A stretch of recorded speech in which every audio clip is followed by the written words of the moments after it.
हाय दोस्तों, आज की कहानी है नमक का दरोगा। वीडियो स्टार्ट होने से पहले हमारे चैनल को ज़रूर सब्सक्राइब कर ले। चलिए वीडियो स्टार्ट करते हैं। नमक का नया विभाग बढ़ने के बाद नमक के व्यापार पर रोक लग गई थी। बावजूद इसके लोग चोरी चुपके व्यापार करते थे। व्यापारियों ने कभी घूस देकर तो कभी अपनी चालाकियों से इस व्यापार को अंजाम दिया। इधर कुछ अधिकारी नमक विभाग में दरोगा पद के लिए लाइन में खड़े थे। यहाँ तक कि वकील भी विभाग को अपने कब्जे में लेने के लिए उत्सुक थे। यह बात उस वक्त की है जब लोग अंग्रेजी शिक्षा और ईसाई धर्म को ही समझते थे। प्रेम कहानियाँ और श्रृंगार रस के काव्य पढ़कर फारसी लोग ऊंचे पद हासिल कर लेते थे। इधर मुंशी वंशीधर जुलेखा की विरह कथा से निकलकर सीरी और फरहाद की प्रेम कथा के सहारे काम ढूंढने निकल पड़े थे। वंशीधर के पिता एक अनुभवी इंसान थे, इसलिए उन्होंने वंशीधर को घर की बिगड़ती आर्थिक दशा के बारे में बताया और अपने बेटे से कहा कि मैं अब कितने दिन का मेहमान हूँ, कुछ नहीं कहा जा सकता, अब तो तुम्हें ही इस घर का बोझ संभालना होगा। वंशीधर के पिता ने उसे समझाते हुए कहा, नौकरी कैसी भी हो कर लेना, बस यह देखना कि तनख्वाह कितनी मिल रही है। नौकरी ऐसा ढूंढना कि उसमें ऊपरी कमाई हो। ऊपरी आय भगवान का आशीर्वाद है जिससे जिंदगी के हर शौक पूरे किए जा सकते हैं। वंशीधर के पिता ने उन्हें आगे समझाया, पहले लोगों को देखो, उनकी ज़रूरतों को समझो और फिर मौके की तलाश में जुट जाओ। उसके बाद जो ठीक लगे वह करो। यह याद रखना कि ज़रूरतमंद व्यक्ति के साथ सख्ती से पेश आने में ही फ़ायदा है। वंशीधर बहुत होशियार और सज्जन पुरुष थे। वह पिता की सारी बातें सुनकर मंजिल की ओर बढ़ चले। देखते ही देखते वंशीधर नमक के दरोगा बन गए। नमक विभाग में दरोगा की नौकरी पाकर वंशीधर बहुत खुश था।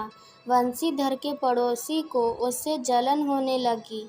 नमक विभाग में 6 महीने भी नहीं हुए थे कि विभाग के अधिकतर लोग सभी उन पर भरोसा करने लगे थे। विभाग के अफसर भी उन पर भरोसा करने लगे। सर्दियों का मौसम शुरू हो चुका था। वंशीधर के दफ्तर से कुछ दूरी पर जमुना नदी बहती थी। रात का समय था। नमक के सिपाही और चौकीदार नशे में मस्त थे। मुंशी वंशीधर आराम कर रहे थे। उन्हें कुछ गाड़ियों की आवाज़ सुनाई दी। आवाज़ सुनकर दरोगा जी की नींद टूट गई और वह जागे और रात में नदी के पास जा पहुँचे। वहाँ उन्होंने देखा कि सभी गाड़ियाँ पुल को पार कर रही थी। उन्होंने कड़क आवाज़ में पूछा, यह किसकी गाड़ियाँ हैं? उनमें से किसी एक ने दरोगा जी को बताया, पंडित आलोपी दीन की गाड़ियाँ हैं। यह सुनकर दरोगा जी चौंक गए क्योंकि पंडित आलोपी दीन इस इलाके के जाने माने जमींदार थे और वह बहुत बड़े आदमी थे। इस इलाके में हर छोटे बड़े शख्स ने उनसे कर्जा लिया हुआ था। पंडित आलोपी दीन का बहुत बड़ा व्यापार था। दरोगा जी ने सामान ढो रहे मजदूरों से पूछा, यह गाड़ियाँ कहाँ जाएंगी? एक मजदूर ने जवाब दिया, कानपुर। जब मुंशी वंशीधर ने पूछा कि इसमें क्या है, तो वहाँ एक फिर सन्नाटा पसर गया। यह देख मुंशी जी को शक हो गया। फिर मुंशी जी गाड़ी में लदे सामान को देखने चले गए। उन्होंने देखा कि गाड़ियों में नमक भरी हुई है। इस घटना की सूचना जैसे ही पंडित आलोपी दीन को मिली, वह दरोगा के पास जा पहुँचे और बोले, दरोगा साहब, ऐसा क्या अपराध हो गया है हमसे कि गाड़ियों को आगे जाने नहीं दिया जा रहा है? वंशीधर ने कहा, यह सरकारी आदेश है। इस पर पंडित आलोपी दीन बोले, आप ही हमारे सरकार हैं और हम किसी सरकार को नहीं जानते। आपने बेवजह तकलीफ उठाई। आलोपी दिन ने आगे कहा, ऐसा हो ही नहीं सकता कि घाट से जाए और आपकी सेवा न करे। लेकिन बंशीधर पर पंडित आलोपी दिन की बातों का कोई असर नहीं हुआ। बंशीधर एक ईमानदार दरोगा था। उसने बाद में कहा, मैं उन अफसरों जैसा नहीं हूँ जो पैसों के लिए अपना ईमान बेच देते हैं।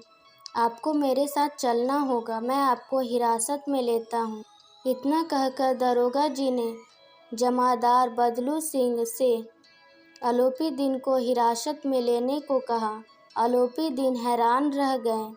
आलोपी दिन मन ही मन सोच रहे थे कि पहली बार कोई ऐसा अधिकारी देखा है जो पैसों के आगे झुका नहीं। बाद में पंडित आलोपी दिन ने विनम्रता पूर्वक कहा, बाबू साहब ऐसा न कीजिए, हम मिट जाएंगे। आलोपी दिन की अर्जी पर बंशीधर गुस्से में बोले, मैं आपकी कोई भी बात सुनना नहीं चाहता। इधर आलोपी दिन का यह भ्रम अभी तक नहीं टूटा था कि पैसे से किसी को भी खरीदा जा सकता है। उन्होंने बंशीधर का 1000 रुपये देने की बात कही, लेकिन बंशीधर गुस्से से बोले, लाख रुपए देने से भी मेरा ईमान नहीं झुकेगा। दरोगा बंशीधर ने बदलू सिंह को फिर से आदेश दिया, इसे हिरासत में ले लिया जाए। जैसे ही बदलू सिंह पंडित की ओर बढ़ा, वह बेहोश होकर गिर गए। पंडित जी की गिरफ्तारी की खबर आग की तरह आसपास के इलाकों में फैल गई। अगले दिन पंडित को अदालत ले जाया जा रहा था। जो भी पंडित को इस हाल में देखता वह चौंक जाता। लेकिन अभी अदालत पहुंचने में देरी थी। पंडित जी शहर के सेठ थे। अधिकारी लोग उनके भक्त, वकील उनके आगे पीछे कुछ भी नहीं थे और सभी उनके गुलाम थे। पंडित जी को बचाने के लिए वकीलों की सेना तैयार की जा रही थी। पैसों की कोई चिंता नहीं थी। सच को झूठ साबित करने के लिए पूरा इंतजाम किया गया था। इधर बंशीधर के पास सच के सिवा कोई सबूत नहीं था। उन्हें विश्वास था कि पंडित आलोपी दिन को सज़ा जरूर मिलेगी, लेकिन सब कुछ उल्टा हुआ। डिप्टी मजिस्ट्रेट ने पंडित आलोपी दिन को बरी करते हुए कहा कि इन पर लगाए गए सभी आरोप बेबुनियाद हैं। पंडित आलोपी दिन हंसते हुए दरोगा बंशीधर के पास से गुजर गए। दरोगा को सभी के सामने अपमान झेलना पड़ा, यहाँ तक कि उन्हें अपनी नौकरी से हाथ धोना पड़ा।